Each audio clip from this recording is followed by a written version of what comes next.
Hi, I'm Alex, and I'm Jamie. And we're here to discover the secret superpowers of everyday businesses.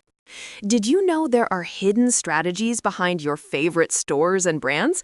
From a unique franchise model to a treasure hunt shopping experience. We'll uncover how these businesses developed their core methods and big ideas to become incredibly successful. Ever wonder why lines are long at your favorite chicken place? Or why you always buy more than you planned at a warehouse store? Join Alex and Jamie as they reveal the fascinating business superpowers behind Chick-fil-A, Costco, Starbucks, IKEA, and more, using fun, universal analogies. Welcome, curious minds, to the secret superpowers of everyday businesses. Have you ever noticed how some places just work? Like really, really well? Think about your favorite coffee shop or that giant store where you buy everything for your home. They seem to have a special magic, don't they? Oh, absolutely, Jamie. I've stood in those lines even when they're super long because I know what I'm going to get. But I've always wondered, what's their actual secret? Is it just good luck? Not luck, Alex. It's usually a very smart strategy, a unique way of doing things, or what we like to call a superpower.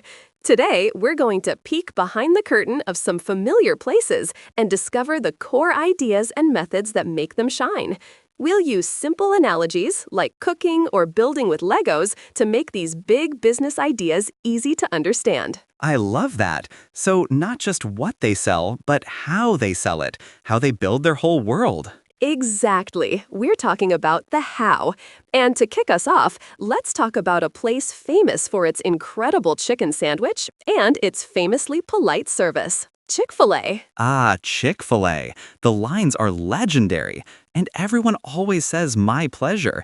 But what's their superpower beyond just a tasty sandwich? Well, let's think of Chick-fil-A like a master chef who has one incredible secret family recipe for a dish so perfect they've guarded it in a vault for decades. That dish is their chicken sandwich. While other restaurants might try to cook 50 different things, Chick-fil-A has always focused on mastering chicken. So, they're not trying to be everything to everyone, just the absolute best at one thing? Precisely. Imagine a baker who only makes one type of cake, but it's the most delicious, perfectly moist, incredibly consistent cake you've ever had.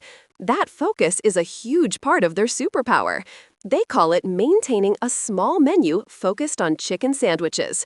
It means they can pour all their energy into getting that one thing right every single time. But how do they make sure it's always that good, no matter which location you go to? Sometimes I travel and wonder if my favorite place will taste different. That's where another part of their superpower comes in. Think of it like this. Instead of just hiring a bunch of kitchen staff and telling them the recipe, Chick-fil-A selects its restaurant leaders, who they call operators, with incredible care. It's like inviting only the most dedicated, passionate team captains to run a very special branch of their culinary empire. So these aren't just managers, they're like chosen apprentices? A wonderful way to put it. Unlike many other fast food chains, where someone might invest a lot of money to open many stores, Chick-fil-A actually owns most of its restaurants. Then they handpick these operators after a super rigorous process, harder to get into than some fancy universities.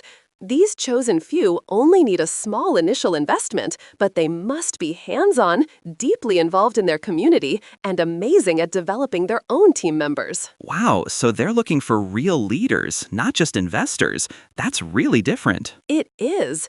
It means every single restaurant has a dedicated, highly trained captain who truly cares about the quality and consistency, just like our master chef would.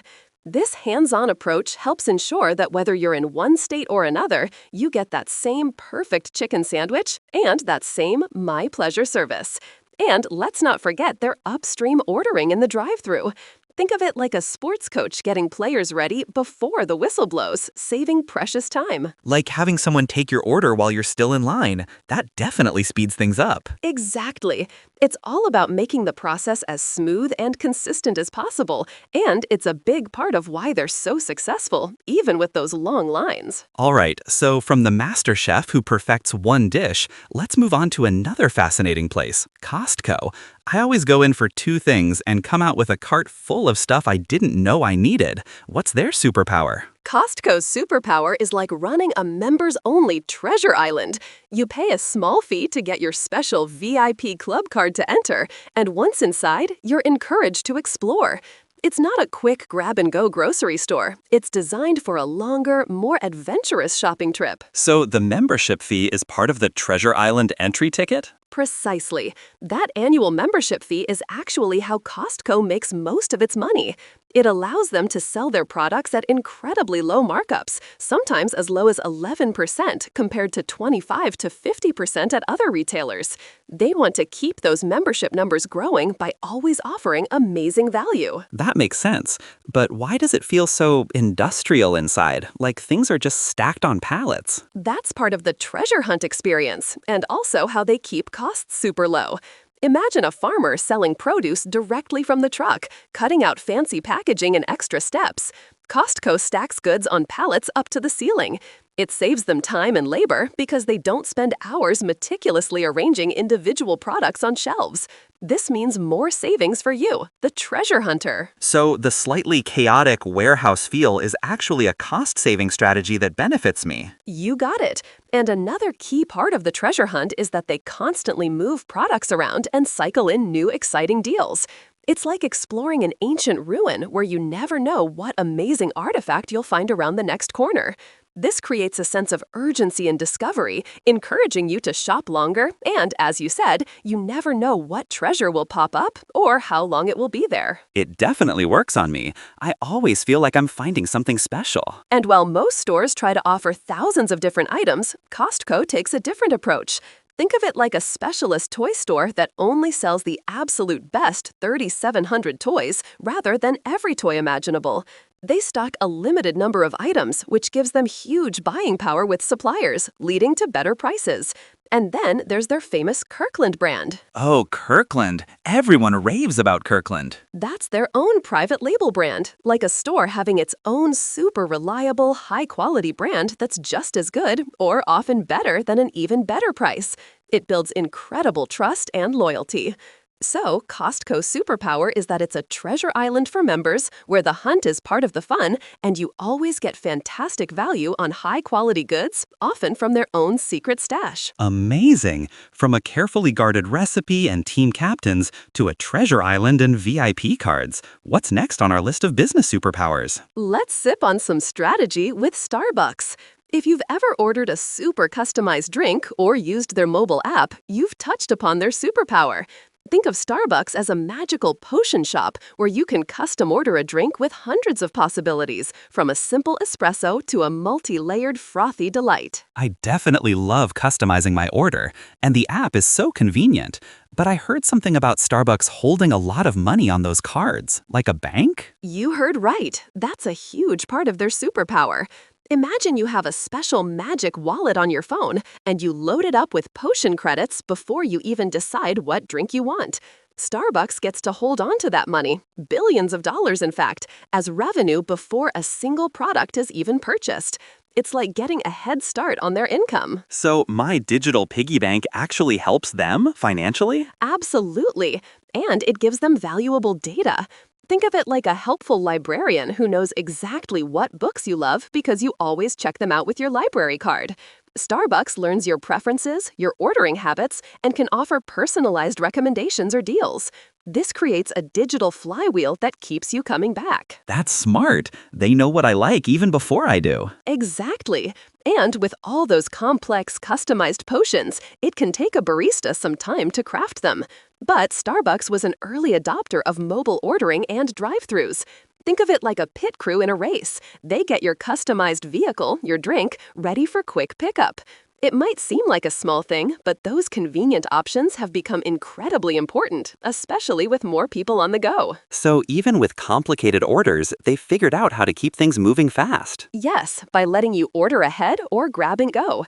And finally, Starbucks has a unique internal culture. They don't call their employees workers or baristas, they call them partners. It's like a company where everyone feels like they're on the same team, sharing in the success, which helps foster a sense of connection, even when the interaction is brief. That makes me think about how they still try to create that connection even in a drive-through. They want you to feel seen. Precisely.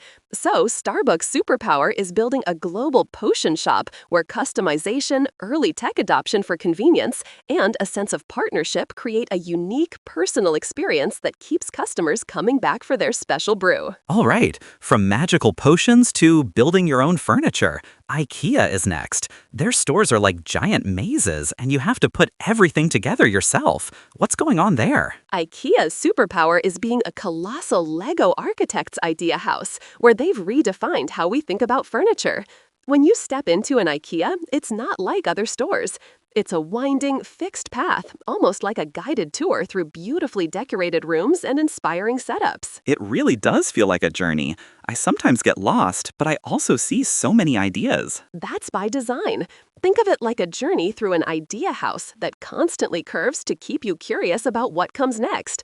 It's not about grabbing a single item and leaving. It's about spending time dreaming about what your home could look like and seeing how all the pieces fit together. This encourages you to explore more and often buy more than you planned. And then there's the part where I become an amateur carpenter. Why do I have to build my own stuff? Ah, that's the famous IKEA effect, a fascinating part of their superpower. Think of it like baking a cake from a mix. Early cake mixes didn't sell well until they suggested adding a fresh egg. People wanted to feel like they contributed, that they put a little effort in. When you build your own IKEA furniture, you feel more attached to it, like you made it truly yours, and you often value it more because of the effort you put in. Awesome!